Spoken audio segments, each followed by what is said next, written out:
Which option given here is correct based on the given two statement?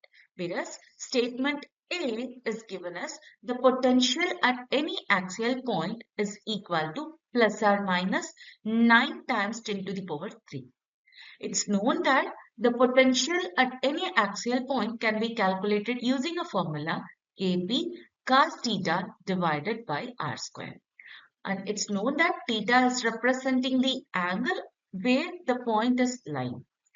So in the case of axial point, for the theta, we have to take two values, theta degree and 180 degree. And K in the equation is representing the Coulomb's constant and R is representing the distance where the point is lying. It's given as 2 meters. Now we can apply all the values in the formula. So V can be written as 9 times 10 to the power 9 times 4 times 10 to the power negative 6 divided by 2 square times cos 0 degree. So it's known that when we are simplifying this, we will get the answer 9 times 10 to the power 3 volt.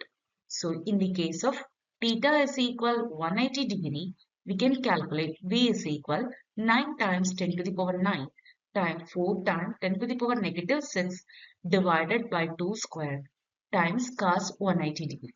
When we are simplifying this, we will get V is equal negative 9 times 10 to the power 3 volt. So here we can write V will be equal to plus or minus 9 times 10 to the power 3 volt. So based on our calculation, we can say statement A given here is correct. Let us check the statement R.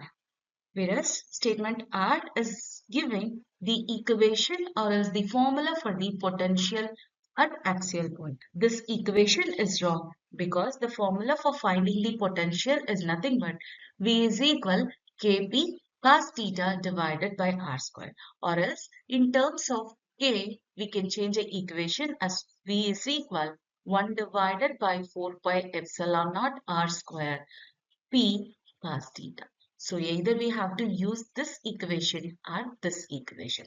So the statement R given here is wrong. So we can say option A given here is the correct answer because A is true and R is false.